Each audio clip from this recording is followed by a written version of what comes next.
This morning, I invite you to reflect on the central theme of this service, the significance of breath as both an ordinary function and a profound connector of our bodies and our spirits. I was reminded of this on Friday night at the drumming circle held by at the fellowship by the Shambhala Healing and Arts Center. If you've never joined that collective, I highly encourage it because we often overlook breathing because it's something that happens so automatically. It represents our participation actually in the most important rhythm of existence of which we are a part. It is the quiet, steady beat that continually reminds us of our vitality and unites us with our physical and our spiritual lives. We often imagine spirituality as something we must attain, something distant. We must climb a mountain or sit in a cave to reach. But I believe the most radical spiritual act happens right under our noses. Every few seconds, we join in the biological exchange with the entire universe. This cycle shapes our lives, yet we only notice it when something goes wrong. Just like when the electricity goes out, we suddenly realize how reliant we are on electricity. Same with our breathing. Breathing presents a paradox. It is profoundly personal, and yet it connects us all through a shared air that we inhale and exhale. Although mindful breathing offers a powerful way to calm our minds and foster personal insight, it also is a practice that enhances our community connection. When we engage in intentional breathing as a group, such as during silent reflection before the hymn, meditative moments in a service or communal service, prayer, we create a collective sense of unity that strengthens our sense of belonging. Thus, by practicing mindful breathing both alone and together, we nurture deeper connections with ourselves and with our wider community. In Zen mind, beginner mind, Shunryu Suzuki Roshi writes about how our thoughts wander and how to calm them. He says, when we practice Zazen, our mind is calm, quiet, and simple. The goal is a peaceful mind, like still water. But for most of us, having a simple mind is very difficult. If we are honest, our thoughts are not calm. They are busy like a crowded city. We get caught up in many thoughts and feelings. We judge, we compare, and we tell stories about everything around us. Suzuki warns about the trace. Here, a trace means a leftover thought, or thoughts or feelings from the past that affect how we see the present. After a strong emotion or thought, a bit of it lingers and shapes how we react in the next moment. For example, if we've just done something good, we might feel a little proud. And if we've struggled, we might be still feeling a little frustrated. These traces keep us thinking about the past, so we're not fully present in the moment. Suzuki uses the term trace to describe these lingering mental marks, residual thoughts, or emotions from the past experiences that continue to influence how we perceive and respond in any present moment. He suggests that when we breathe deliberately, we begin to dissolve these traces. Dissolving the trace means letting go of the old mental imprints that color our current experience. We move toward a cognitive spiritual clarity by not adding more thoughts, but by clearing away the residue of the ones that did not serve us. But what does a trace look like in the real world? Though philosophical in nature, the concept also has very practical implications. To understand the concept of trace in its rawest form, I only need to look as far as the asphalt behind this sanctuary. As your minister, I'm granted a specific luxury, the designated minister's parking spot. On the surface, the minister's parking spot is just for efficiency. It helps me arrive on time and prepare, not worry about parking. But in my mind, it has become something so much more. Psychologically, it is a trace. It is a fixed expectation and monument in my mind. It shows where I think I belong. My ego clings to this spot. I notice a reoccurring tension around this rectangle of pavement. Imagine a Sunday after a big snowstorm, and I drive to church, coffee in hand, sermon ready, feeling holy. And I turn the corner and I see my space blocked, not by a fellow parishioner, but by a 6-foot pile of snow from the plow. Even harder, on a clear day, I sometimes find a visitor's SUV parked in the minister's spot. In those moments, my reaction is swift and humbling. It is not the calm of a Zen master. My heart races and my breath turns shallow, and frustration surges, and I feel wronged. A voice inside me protests, don't they know that's my spot? And I circle the block looking for a space. I force myself to exhale. I realize the frustration isn't from the snow. Snow is just water, following physics. The visitor's car isn't the source either. They're likely seeking community. My suffering comes entirely and completely from the trace of my expectation.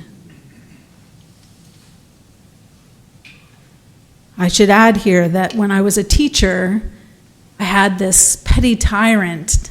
It's my best friend named Mark Roma, who used to park in my spot. Not only would he park in my spot, but he would park across both of our spots, so I couldn't park in my spot, just because he knew it would annoy me, to try to get me to stop getting annoyed by it. Who knew Mark was a Zen master? I just thought he was a petty tyrant.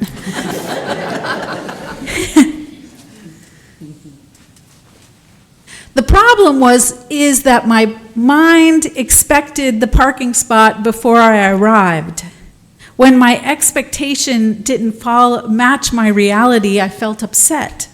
The spot is just a part of the lot. It's not that important. My feelings stem from my attachment to the idea that it's mine. Suzuki explains that we leave mental marks on things. When we expect the world to follow our ideas, we stop seeing things as they are and start feeling frustrated when they don't match our hopes. This inner conflict of what we expect, clashing with the reality of what is, affects our bodies. We may think our thoughts are light, they affect us deeply. In his book, Breath, The New Science of a Lost Art, James Nestor shows us how our breathing habits can make us stressed without us even knowing why. Nestor says we have become mouth breathers. When we get frustrated by parking or deadlines or tough conversations, we often start breathing through our mouths instead of our noses. And this tells our brain's alarm system that there's danger even when it's just a simple parking issue. Fast, shallow breathing locks us into a fight or flight reality, a freeze mode. Nestor says we can fix this very quickly by breathing in steady, even patterns. 5.5 seconds in, 5.5 seconds out.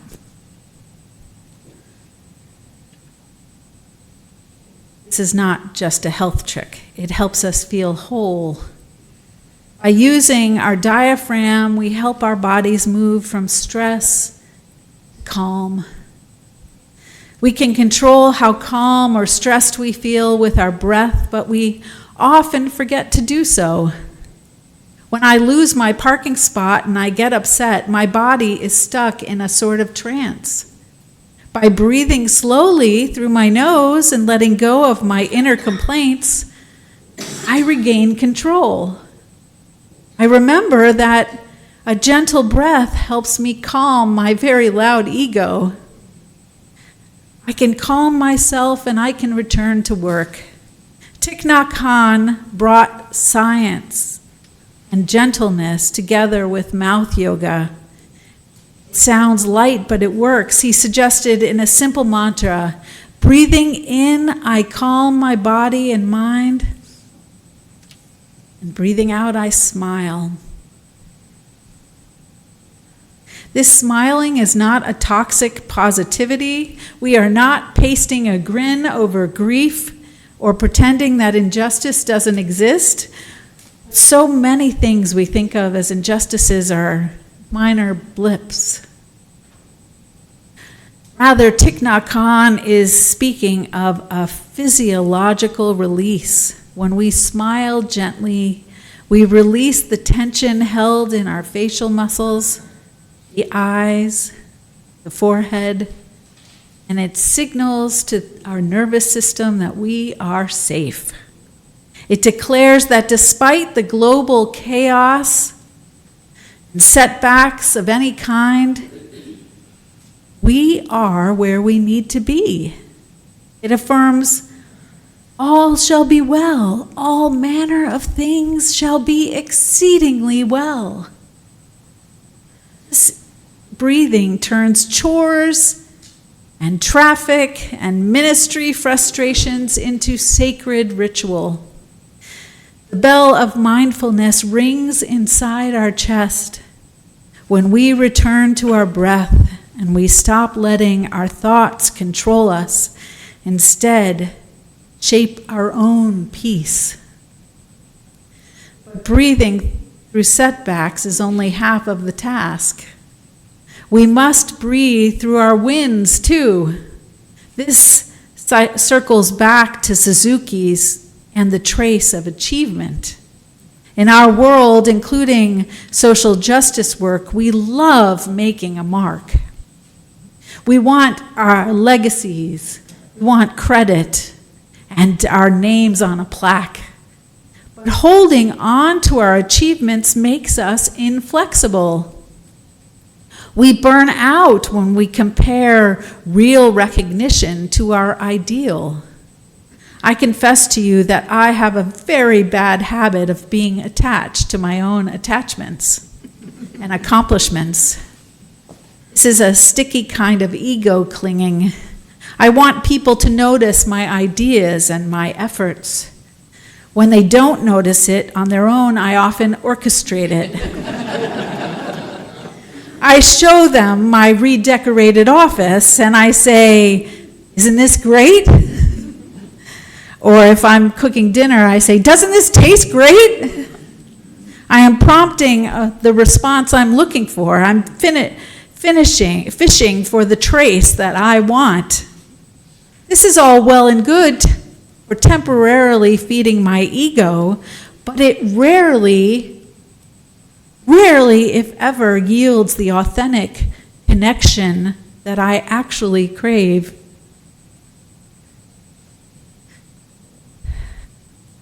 I haven't left space for experience because I am so crowded for my need for a specific validation.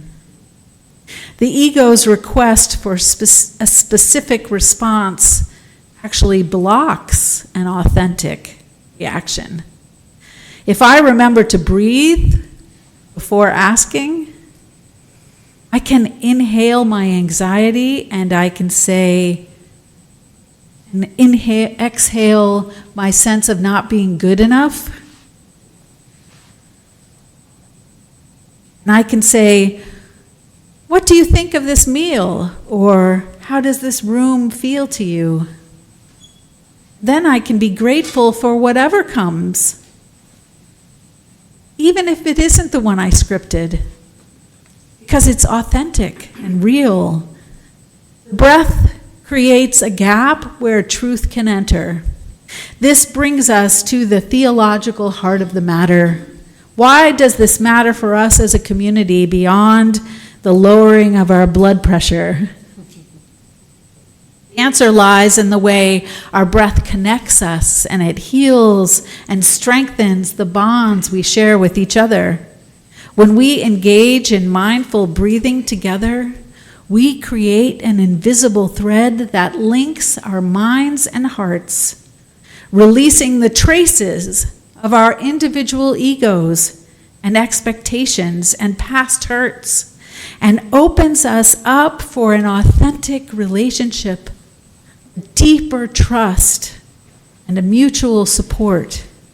As we breathe together with intention, offering compassion and patience and presence into the collective, we offer a spirit of unity that allows us to truly see and support one another. This shared practice can transform our gatherings, making our community not simply a collection of individuals, but a living, breathing organism that grows in wisdom and compassion. Mindful breathing becomes a collective ritual, enabling us to let go of grudges, celebrate each other's victories, and respond to challenges with understanding rather than judgment. Over time, these small acts of communal presence and release nourish a foundation for collective spiritual growth, reminding us that our own healing and awakening are bound up with the healing and awakening of all. In the Hebrew tradition, the word ruach serves as the linguistic bridge between breath and wind and spirit. It is the same word for the wind that moved over the waters of creation and the breath that animates the lungs of the living. This etymology suggests that our respiration is not a solitary biological act, but a communal theological act. As Unitarian Universalists, we know that we all share the air. There are no real borders in the atmosphere. What I breathe out, you may breathe in. The carbon dioxide we exhale as humans helps the trees grow. And the oxygen they release helps us to breathe. We depend on each other through the air we share. If we view our lives through the lens of Ruach, our approach to the world changes. Suzuki's no trace philosophy becomes the radical challenge to our social justice commitments. If we approach our activism like a breath necessary, rhythmic, and then released, our work becomes strong and straightforward. We do the work not for the ego's trace, not to be seen as the good person, but because the world requires the oxygen of justice. We must breathe in the systemic pain of our world, acknowledging it, feeling it, and then breathe out the action of transformation. Crucially, we must do this while leaving no trace of self-congratulation to clog the gears of our progress. Work is the point. The breath is the point. As you depart this sanctuary today, I invite you to try a difficult spiritual practice. Leave no trace behind. When you encounter the metaphorical spilled parking lot of your life this week, the unexpected delay, the perceived slight from a coworker, the disruption of your carefully laid plans, stop. Do not let the mind park in that spot that no longer exists.